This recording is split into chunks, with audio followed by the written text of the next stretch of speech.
Hi friends, ಎಲ್ಲರಿಗೂ ನಮಸ್ಕಾರ. Welcome to women's lifestyle. ಇವತ್ತಿನ ನಮ್ಮ ರೆಸಿಪಿ ಚಿಲ್ಲಿ ಚಿಕನ್. ಮಾಡುವ ವಿಧಾನ ನೋಡೋಣ ಬನ್ನಿ. ಈಗ 1 kg ಚಿಕನು, ಈರುಳ್ಳಿ, ಶುಂಠಿ ಬೆಳ್ಳುಳ್ಳಿ ಪೇಸ್ಟು ತೊಗೊಂಡಿದ್ದೀನಿ. ಈಗ ಒಂದು ಬಾಣಲಿಗೆ ಅರ್ಧ ಕಪ್ ಎಣ್ಣೆ, 2 ದೊಡ್ಡ ಸೈಜ್ ಈರುಳ್ಳಿ. ಈಗ ಇದು ಚೆನ್ನಾಗಿ ಫ್ರೈ ಮಾಡ್ಕೊಳ್ತಾ ಇದ್ದೀನಿ. ಗೋಲ್ಡನ್ ಬ್ರೌನ್ ಬರೋವರೆಗೂ ಮಾಡ್ಕೊಳ್ಬೇಕಾಗುತ್ತೆ. ಈಗ 3 ಟೇಬಲ್ ಸ್ಪೂನ್ ಶುಂಠಿ ಬೆಳ್ಳುಳ್ಳಿ ಪೇಸ್ಟ್ ಹಾಕ್ಕೊಳ್ತಾ ಇದ್ದೀನಿ.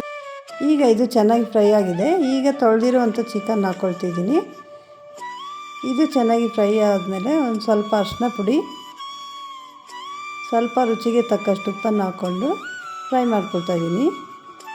ಈಗ ಒಂದು ಮಿಕ್ಸಿ ಜಾರಿಗೆ 15 ಹಸಿಮೆಣಸಿನ್ಕಾಯಿ, 2 ಇಡೀ ಕೊತ್ತಂಬರಿ ಸೊಪ್ಪು, ಸ್ವಲ್ಪ ಕರಿಬೇವಿನ ಎಲೆ, ಇದು ಚೆನ್ನಾಗಿ ನುಣ್ಣಗೆ ರುಬ್ಕೊಳ್ತಾ ಇದ್ದೀನಿ. ನೋಡಿ, ಇಷ್ಟು ನುಣ್ಣಗಾಗಿದ್ದರೆ ಸಾಕಾಗುತ್ತೆ. ಈಗ ಚಿಕನ್ನು 70% ಬೇಯ್ತಾ ಬಂದಿದೆ. ಈಗ ರುಬ್ಬಿರುವಂಥ ಮಸಾಲೆನ ಹಾಕ್ಕೊಳ್ತಾ ಇದ್ದೀನಿ. ಇದನ್ನು ಚೆನ್ನಾಗಿ ಫ್ರೈ ಮಾಡಿ ಬೇಯಲು ಬಿಡ್ತಾ ಇದ್ದೀನಿ.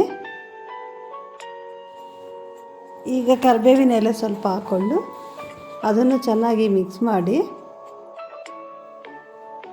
ಈಗ ಮುಚ್ಚಳೆಯನ್ನು ಮುಚ್ತಾ ಇದ್ದೀನಿ. ನೋಡಿ, ಇಷ್ಟು ಚೆನ್ನಾಗಾಗಿದೆ. ಈಗ ಸ್ವಲ್ಪ ಟೊಮೆಟೊ ಹಾಕ್ಕೊಳ್ತಾ ಇದ್ದೀನಿ. ಇದನ್ನು ಚೆನ್ನಾಗಿ ಮಿಕ್ಸ್ ಆದಮೇಲೆ ಸ್ವಲ್ಪ ಬೇಯಲು ಬಿಡೋಣ. ಈಗ ನೋಡಿ ಆಗಿದೆ ಚೆನ್ನಾಗಿ. ಈಗ ಚಿಲ್ಲಿ ಚಿಕನ್ ರೆಡಿಯಾಗಿದೆ. ಈಗ ಸರ್ವ್ ಮಾಡ್ತಾಯಿದ್ದೀನಿ. ಒಮ್ಮೆ ನೀವು ಟ್ರೈ ಮಾಡಿ ನೋಡಿ, ಟೇಸ್ಟ್ ಹೇಗಿದೆ ಅಂತ ಕಮೆಂಟ್ಸ್ ಮಾಡಿ. ರೆಸಿಪಿ ಇಷ್ಟವಾಗಿದ್ದರೆ ಲೈಕ್ ಮಾಡಿ, ಶೇರ್ ಮಾಡಿ, ಸಬ್ಸ್ಕ್ರೈಬ್ ಮಾಡಿ. Thank you friends.